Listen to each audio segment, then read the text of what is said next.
Welcome, AP physicists, to our very first chapter walkthrough. So for all of our notes for this year, I am going to be walking you through each chapter, just using the textbook and paging through it. As we go through, I'm going to highlight some areas and we're going to do some problems together. And then at the end, I'm going to assign you some problems to work on by yourself. So if you could please start by opening your textbook up to chapter 2 on page 29. All right, we're going to start on page 29. It may also be helpful to have your physics equation sheet in your core tools packet out. All right, so let's start by describing motion. So the first thing is to just kind of establish positive and negative in physics. So when we talk about positive and negative, on your axes, you are probably familiar that there are positive and negative parts of the axes. If you are going up, actually I'll do that in blue. If you are going up, that is positive. If you are going to the right, that is positive. If you are going down, oops, let's go red on that. If you are going down, that is negative. If you are going to the left, that is considered negative. This is just the same as how you would number your axes when making a graph in math.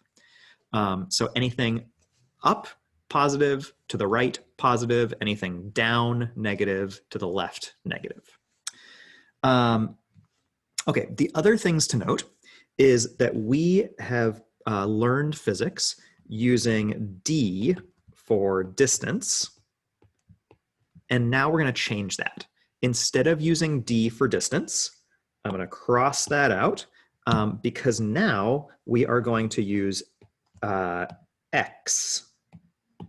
So x is going to be horizontal distance or horizontal displacement, like motion, horizontal distance / displacement. And y is going to be vertical distance or displacement. Now these will be used both for like position. So I guess the other word would be like position. And they'll also be used as subscripts on velocity. So for example, if I were to use v sub x, that would be horizontal velocity. Or I could get really tricky and I could do v sub y I, which means the y, the v indicates that it's a velocity, the y indicates that it's vertical, and the I stands for initial. So you'll see F for final and I for initial. F equals final, I stands for initial. This would be initial vertical velocity. The V velocity, the Y vertical, the I initial at the very beginning.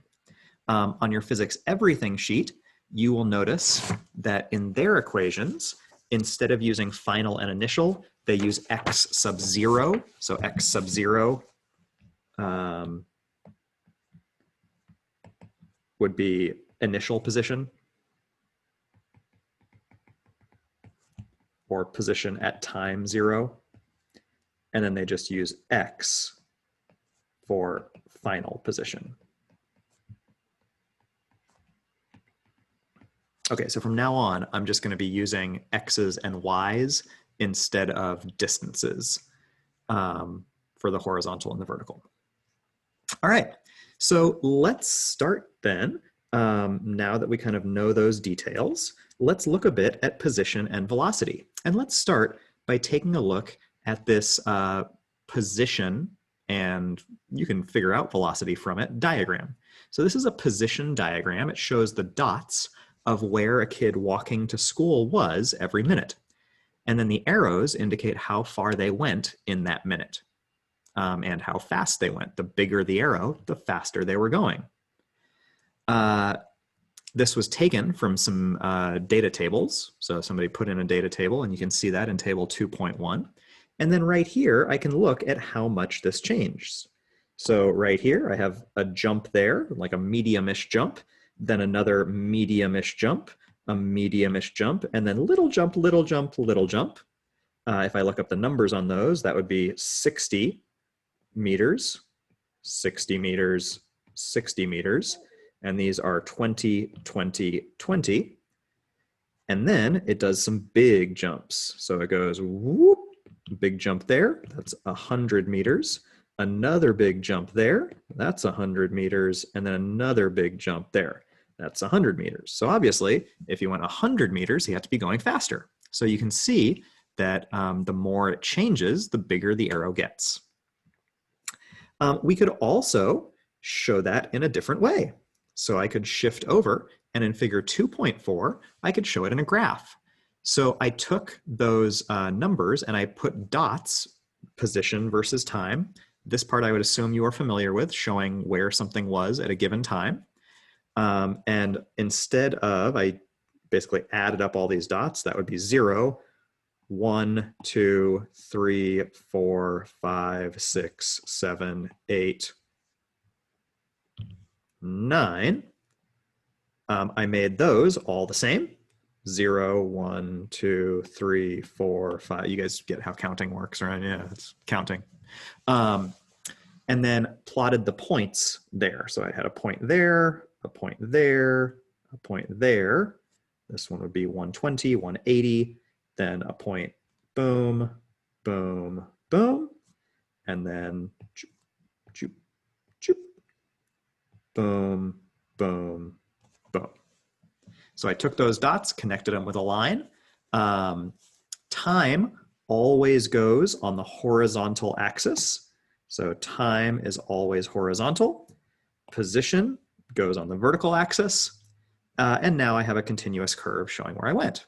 All right, so a different way of representing that. So let's take an example of this position versus time graph for a car. So if you flip on to page 30, we can take a look at this position versus time and try to figure out what's happening. So I'm going to take a look at this graph, and I'm going to go through piece by piece and kind of talk through what I'm seeing.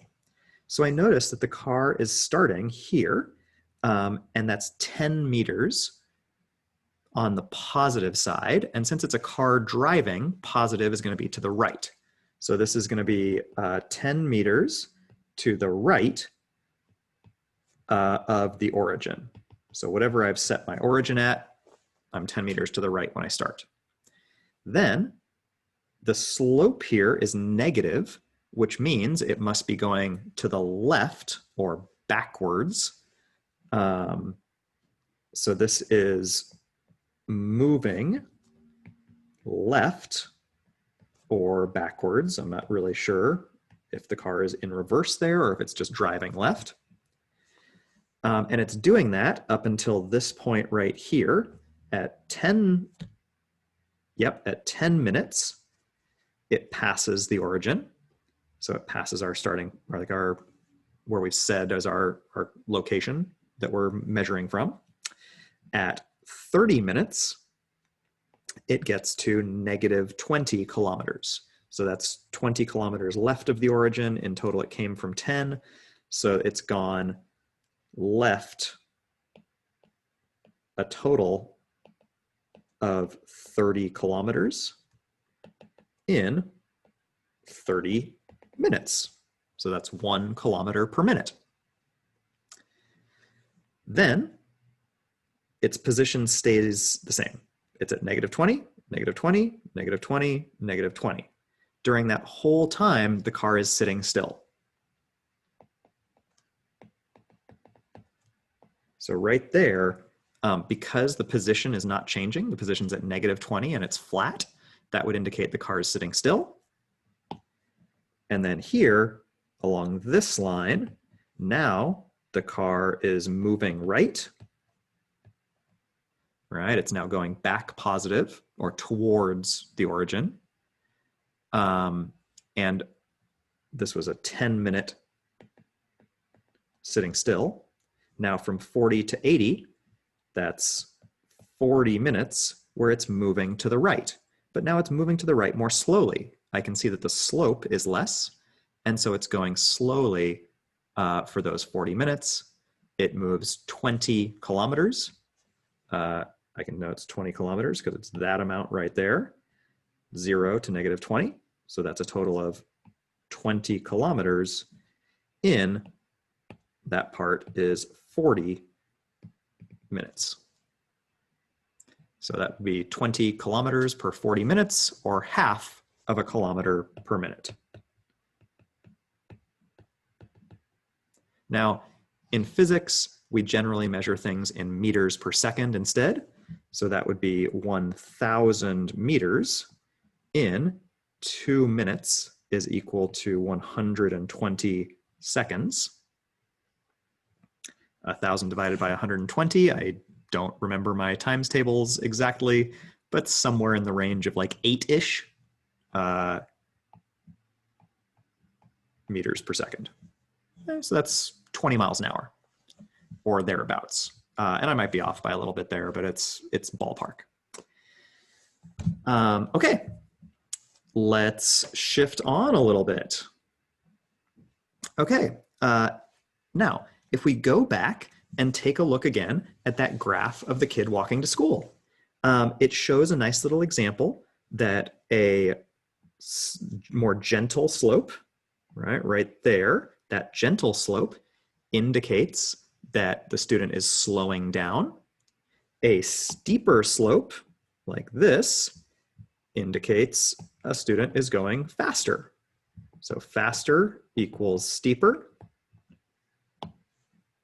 Gentle equals slower.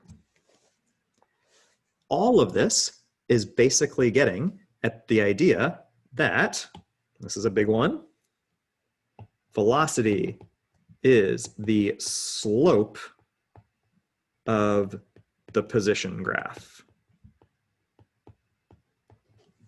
Okay, so if I can find the velocity by looking at the slope of the position graph. How do I know that?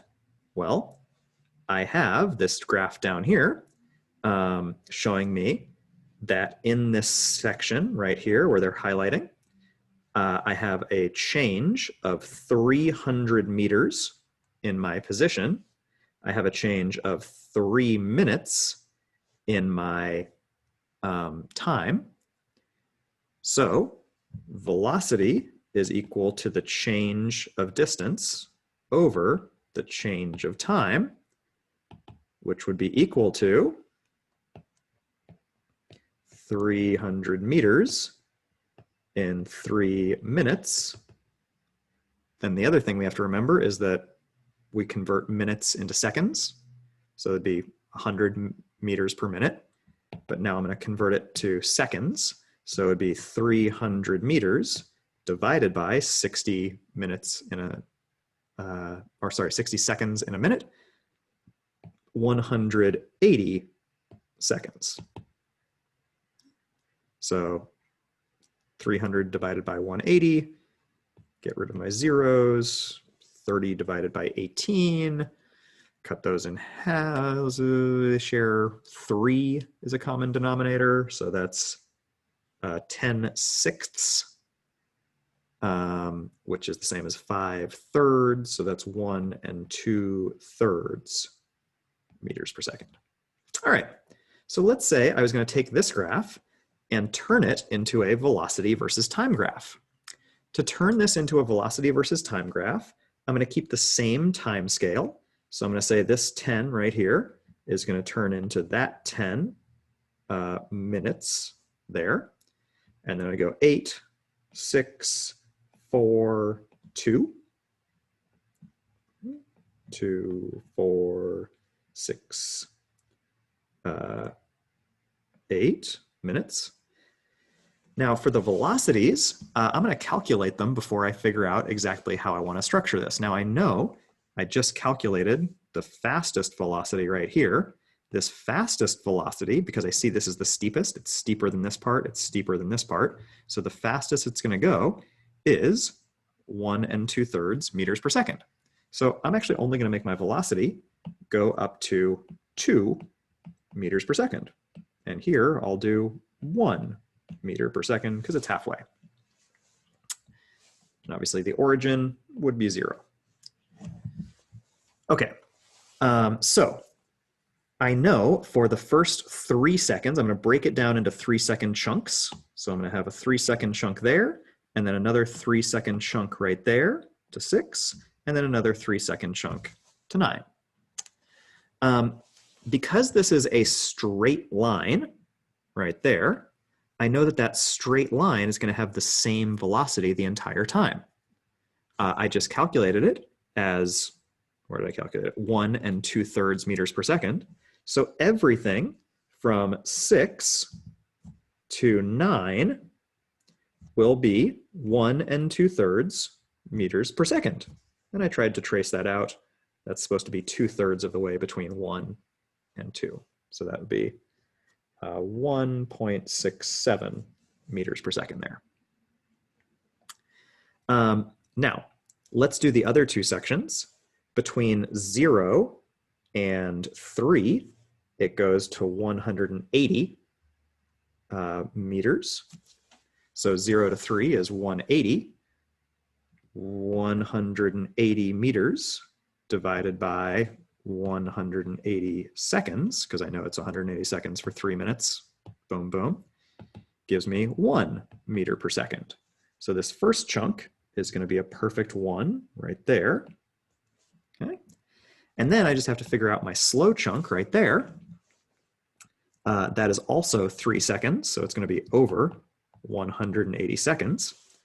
And I go from 180 meters to 180, 200, 240. So that's a change of 60 meters. That was 240 meters minus 180 meters. That's the change of position, right? I've changed my position by 60 meters, giving me a total of 1/3 of a meter per second. So 1/3 of a meter per second, somewhere down here, and that would be for the middle section from there to there. All right, so I've got 3 flat sections. They don't connect to each other, so I'm just going to do little dotted lines so that I know that they kind of instantaneously change right there. And now I have a graph of velocity versus time. Awesome. Okay, so let's keep moving here and shift over to going the other way. So let's say I have a position graph, or let's say I have a velocity graph. It's a velocity graph there, and I want to turn it into a position graph. So I could figure out my velocity. In this case, it's 1 meter per second for 15 seconds. If I go 1 meter per second for 15 seconds, I'm going to go 15 meters. 1 meter per second times 15 seconds. Seconds is on the top over 1. Seconds would cancel, boop, boop, giving me 15 meters. So I know that in 15 seconds, which is right there, the first 15 seconds, I get to 15 meters. So down here, oops, I start at the origin, and 15 seconds, I go 15 meters to that point right there, and it's going to be a straight line. 15 over 15 is 1, has a slope of 1 meter per second. I could also just draw a line with a slope of 1 meter per second and have it go for 15 seconds. Let's try that the other way. The next section is 5 seconds long, and it has a slope of -3.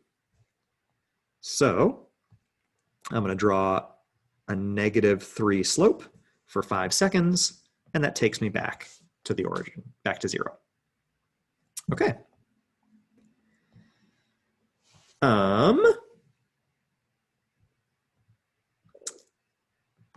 So let's try to put that into action and do a little stop and think. So the first stop and think in the textbook is stop and think 2.1, and it shows you a position versus time graph, 4 options for the motion diagram. So for the motion diagram, you got options A, B, C, and D. Pause your video. Go ahead, pause, and try to figure out which one is right. Go. Okay. All right, so you had a chance to think about it. Now we're back. So what I see is I see that there are 3 short sections, 1, 2, 3. So that's for 3 seconds. It's going to be going slowly. And then there are 2 sections that are a little bit longer. So this is going to be slow, and this part is going to be faster for 2 seconds. So I need it to go. This is going to be a position versus time. So I'm going to have it go gently first, right, like this, and then it's going to go steeper at the end. Let's see which one that is. That looks like D. It goes gently, it's going slower because this is position, and then it gets a little bit steeper and it goes faster. All right. Uniform motion. For uniform motion, we have a couple of ideas. So the first of those ideas is it introduces an equation. And the equation that it introduces is x sub f equals x sub I plus v sub x delta t. All right, all this means is that the final position is equal to the starting position plus how fast it went for how long. Another way of looking at that is if you have a velocity versus time graph, the position, the displacement, how far it's gone, is the area under that curve. So if I want to know how far did it go in those 2 seconds, I find the area under the curve inside that box. For that area, it would be 2 wide, 1 second to 3 seconds. So it'd be 2 seconds times the velocity was 12 the entire time, 12 meters per second. 2 seconds times 12 meters per second. Seconds are going to cancel, and I'm left with 24 meters. All right, so the total area changed was 24 meters. That's shown in this part of the equation, the velocity times the time. Here's my velocity. That would be velocity of x. Here's my change of time, right? The change in time was 3 seconds minus 1 second, giving me a total of 2 seconds. All right, let's do a little stop and think. The big idea here is that displacement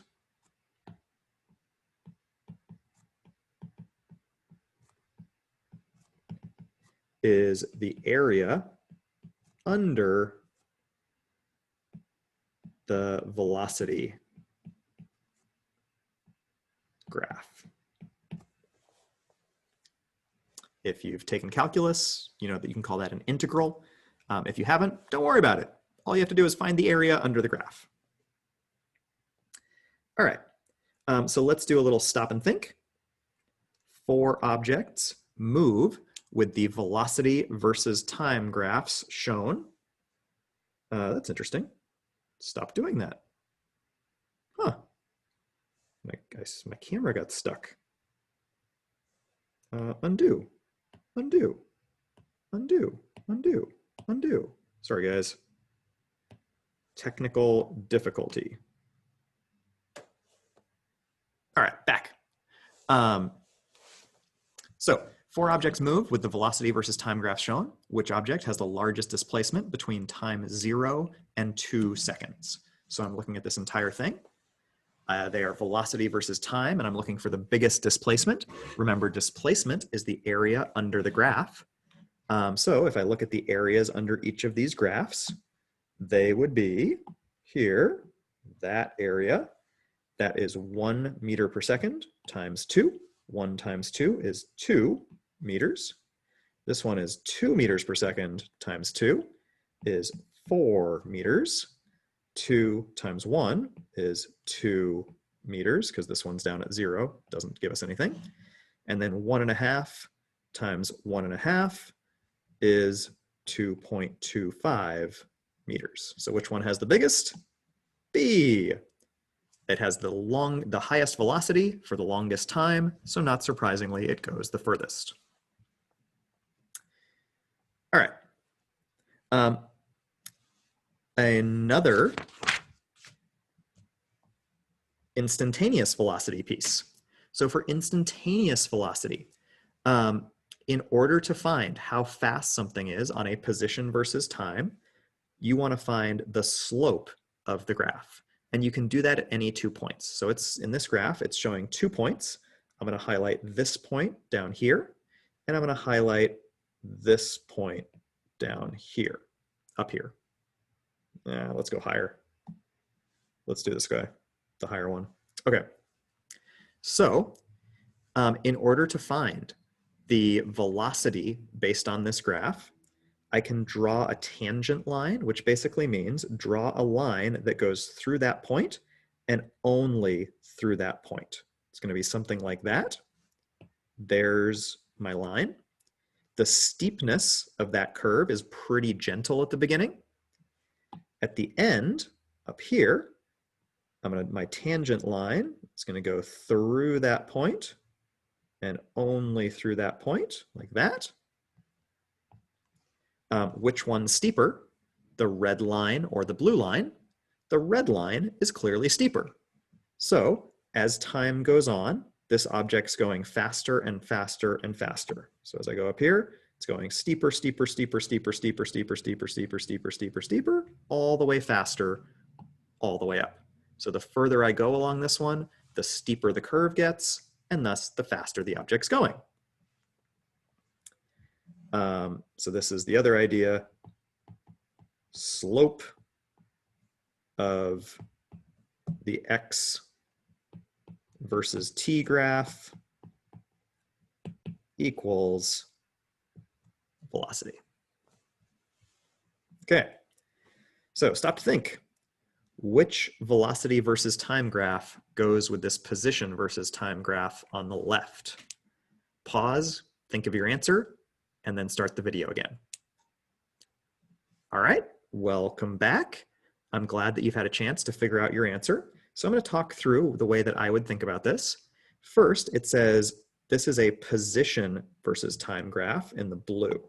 So here's my position versus time graph, and I'm trying to convert it to a velocity graph. So to find the velocity, I'm going to look at the steepness of the curve. So right here, it starts reasonably steep, and this is going to be the fastest. Then it gets slower, less gentle, more gentle, more gentle, more gentle, slow, slow, slow, until it gets to stopped, right? Totally horizontal would be stopped. So this one, velocity is stopped. And if it's not moving, that would be velocity equals 0 at the very end. And it's going fast to slow.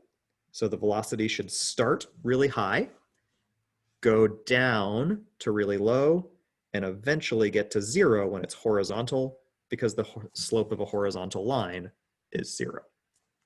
So which one starts high, starts fast, gets slower? Starting fast, slowing down, and then hitting 0. I like the look of option C. All right, let's keep this moving and hit acceleration. So for acceleration, I know that acceleration is equal to the change of velocity over the change of time. And then I could solve some questions like that. On pages 38, 39, it solves two accelerations for the speed of a Corvette or a Chevy Sonic. I think those are cars. I don't know. Cars aren't really my jam.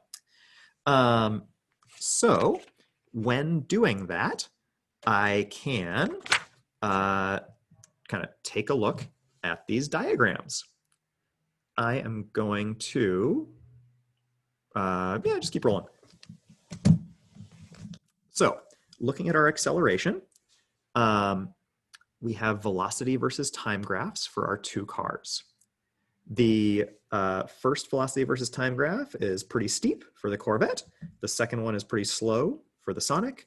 You can take the change of velocity, 7.5 meters per second, over the change in time and find its acceleration. 7.5 divided by 1 would give acceleration at 7.5. Remember, the unit is meters per second squared, which is the same as meters per second per second.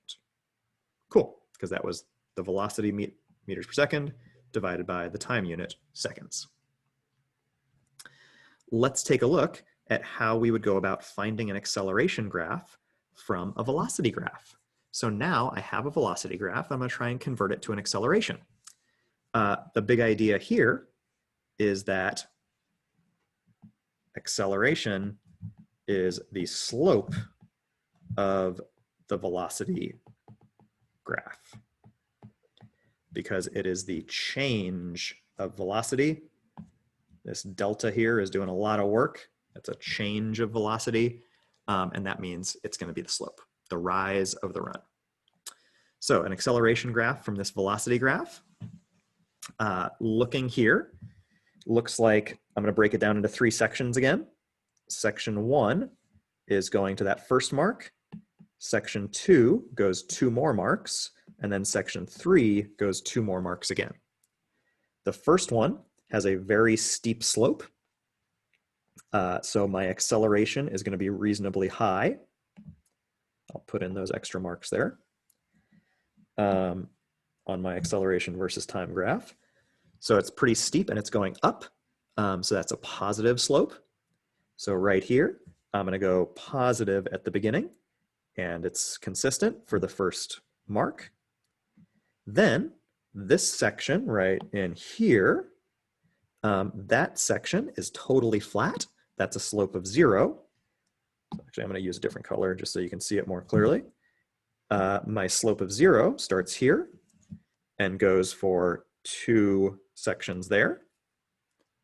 And then finally, I go down, and down indicates a negative slope, but I notice it's not as steep as my positive slope. So I'm not going to go as far down, just a little bays. Let's say half as much. That should be a horizontal line for those last 2 sections.